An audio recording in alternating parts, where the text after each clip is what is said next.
Here's Brody Brazil. Well, it's the NFL draft weekend, but quite honestly, that may not even be the biggest football news that comes out of these several days in Detroit. That's because we now know, starting with next NFL season, players will be allowed to wear those Guardian caps, not just during practice sessions. That's already required. They can wear those in actual regular season games. I'm assuming that the playoffs are obviously included in that. Here's the big development. The NFL will allow this extra protection during its games. They've said concussions have decreased 50% alone from training camps 2 years ago in 2022 to last year in 2023. Obviously, we don't have the data from last year to this year yet. They'll definitely take note of that and measure it. But in the prior two training camps, concussions alone have decreased 50%. And that's got the league ready to act on this and take it to the next level. Here's a statement from Jeff Miller, who's an EVP, Executive Vice President of the NFL, to ESPN. Said, quote, "We now have 2 years of data showing significant concussion reductions among players who wear Guardian caps during practice. So, players will be permitted to wear the cap during games this upcoming season. Additionally, there are new helmets this year that provide as much, if not more protection, than a different helmet model paired with a Guardian cap. These developments represent substantial progress in our efforts to make the game safer for our players." End quote. So a lot of you watching this video might be wondering what exactly is a Guardian cap. I suppose you've probably seen it, but don't understand the technology, when it was implemented, the quick history behind that. So that's what I'll dive into here. The Guardian cap is created by a company called Guardian. There's several different actual models of this like bubble cushioning, but it was created in 2010 by the company Guardian. So it's their name kind of going on the catchphrase of the product.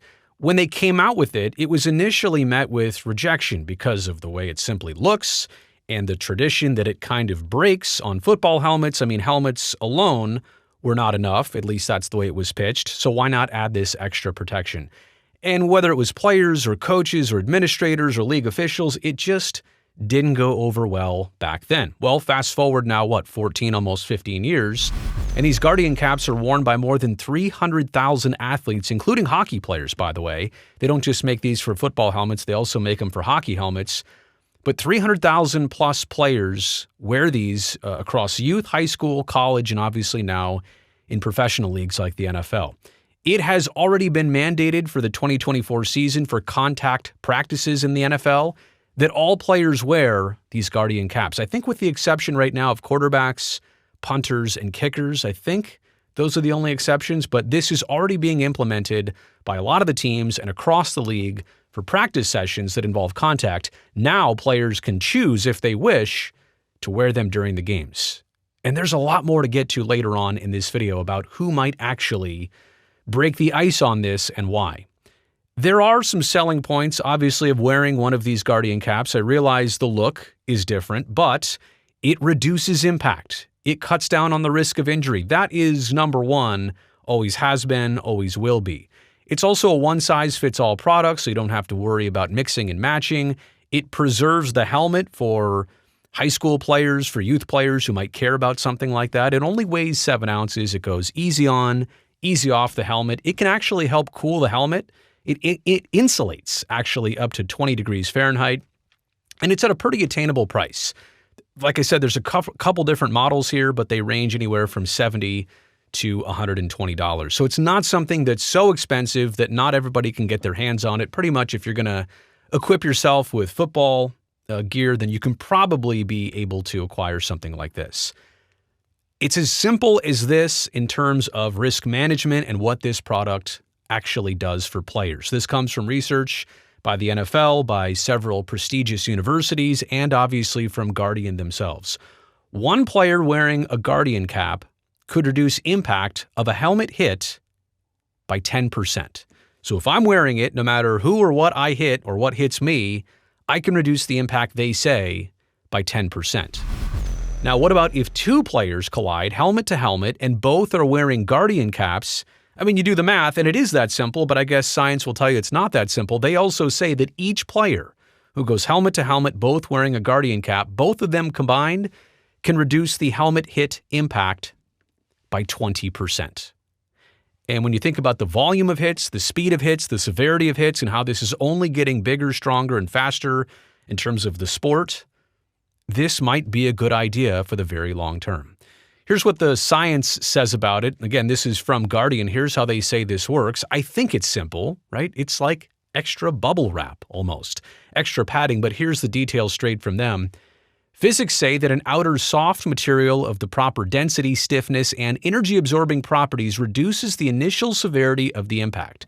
So again, this isn't just thrown together on a whim. There's so much science to get the right density, stiffness, and energy-absorbing properties here. The hard shell then has lower forces transmitted to it, and in turn conveys lower forces to the interior soft helmet padding and then lowers forces to the head. So it's kind of a domino effect, a chain reaction. Everything is slowed down in terms of the energy absorbed by a football player. The Guardian Cap serves that purpose for an athlete's head, a soft shell barrier between it and impact. So it makes sense. It's pretty straightforward. This is not hard to understand, and players are endorsing it. And I don't mean like these are paid endorsements. These are players speaking out about what the Guardian Cap has done for them or what they've seen it do for their teammates, their friends, and their family members across football. Here's David Edwards from the Los Angeles Rams saying, quote, "The Guardian Cap provided that extra layer of protection you needed during practice. The last thing you want is to lose players on the offensive and defensive lines to head injuries during practice or training camp. The cap helped reduce some of those injuries and was useful to our team last season," end quote. That's the player perspective. How about Coach Prime? I mean, and Deion Sanders is somebody you'd think would care about image and looks and tradition and all of that. He kind of is an old school player in that way. But he said this about the Guardian Cap, quote, "Practice has been wonderful. It's been healthy, it's been safe, it's been sound, all thanks to Guardian Caps." Again, that's Colorado's head coach, Deion Sanders. And then David Gable, who's the sports medicine expert at TCU, said this, quote, "Common sense that adding this extra non-invasive layer to the helmet lessens the amount of force generated during head-to-head or head-to-ground contact. While there is no way to know how many concussions we have prevented, we definitely believe in the product and will continue to use it on our players," end quote. And that's another thing that was on my mind, but certainly is good to remind everybody and add to this conversation. It's not just helmet-to-helmet contact. It could be helmet to shoulder. It could be helmet to anything, including the ground. This protects the person wearing it at the very least to some certain degree. And if you can get that insurance, why wouldn't you take it? Well, because all of this comes down to function versus fashion. And let's be honest, those Guardian Caps, they do look a little bit different. They don't look like tradition. If one person wears them and nobody else does, they really stand out. Baseball had this a handful of years ago where they offered new hats to pitchers alone. It was a hat that came with a lot more padding and protection inside the interior of the cap. And that was to protect pitchers only from line drives that would come screaming off the bat at 110 miles an hour right back at them 60 feet 6 inches away. Some players wore those hats for half a season, for a couple weeks, for whatever. I have not seen one of them since. It literally was 1 year in and out, and I think a large part of it was the actual fashion, so to speak, of it. Those hats were bigger. They had kind of a bigger rim around the head, so it clearly stood out that somebody was wearing one of those more special protective hats. And I think it largely comes down to whether this gets adopted right now or not. Function versus fashion. And the function is there. We know what this can do for the players. There's no question about that. It's kind of a shame to think that some players will turn down the function because of the fashion. And that's where I begin with my takeaways. There is kind of the macho factor here. Among young men playing football, my dad never did this, my grandpa never did this, players 50 years ago never did this. There is some macho factor about, well, I know what I'm doing and I'm well protected enough and I know how to tackle and be tackled and it's not a big deal. Or I'm 24, I'm invincible, nothing bad is ever going to happen to me. Which I think any of you living life in your 30s, 40s, 50s, 60s, 70s, and beyond can understand. When you're young, you don't always make the best decisions for yourself. And I also understand that there's the school of thought that, well, players sign a contract and they know what they're signing up for, and this is dangerous, and that's why they get paid a ton of money.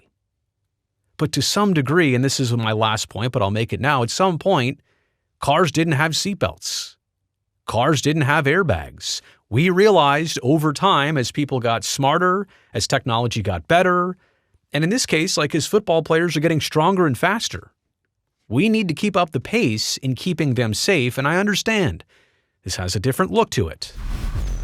But if this can protect you and the rest of your life and your family and provide years and decades of existence and living clean and healthy, and you didn't want to do it now, it seems like something very regrettable if you had the choice to do this and you didn't do that, and you didn't do it. And I think there's another big point to be made here is that some player or players are going to have to be the very first to do this. They're going to have to put on one of those Guardian caps, wear it out of the tunnel for a real game in actual circumstances, and maybe the situation will be such that they're coming back from a concussion.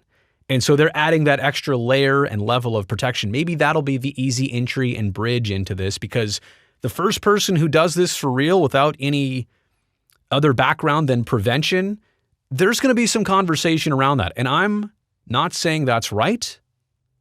I'm not saying that's fair. I'm not saying that's appropriate. I'm saying that's how people operate here in 2024. They talk. They notice things and they talk about stuff like that. But I give credit to whoever decides to break the barrier and realizes that their own safety is way more important than what somebody's going to say about them on social media. I mean, if there are no drawbacks, then absolutely, why not go forward with this? And I realize maybe the logo can't be on the helmet. Maybe they can make the Guardian cap with a special decal on the side that mimics the helmet to make the helmet look like how it's supposed to look from a distance. And I get it. You'll never make it look like just the shell. Like, the pads are there for a reason, to protect you. They stand out. They literally stick out. Now, I don't know if there's any disadvantage to players trying to tackle each other with these on. Maybe you grab somebody and all of a sudden the Guardian cap comes off instead of making the tackle. Or I know some players have said they felt a little top heavy, like a bobblehead. But again, it's only a 7-ounce weight of the Guardian cap. So I'm saying this as a 40-plus-year-old. If I had to go back and do this again, and this was an option, and I had any concerns or I had any reasons to think that why not take this extra little bit of insurance if I can, I would absolutely do it in reverse. But I also understand why I wouldn't expect to see a lot of players out the gate doing this instantly, even though I think and I know it's in their best interest. And maybe time and technology will allow different designs and some that are a little less noticeable and stand out than this, but I think the idea is there. I hope some people embrace it. I hope those who especially have had one concussion and are afraid of getting number 2 and number 3, I definitely hope that they help themselves in using this extra protection of the Guardian cap. Hey, you made it here to the end of the video. You know I appreciate that. Thumbs up down below. That'll help me and this video and this channel. And by the way, if you've never seen me or this channel before, that's actually a good thing. I'm glad you found me, but make sure you come back next time. And to do that, go down there and hit that subscribe button right now. I'd love it, and I'd love to see you back here for the next video.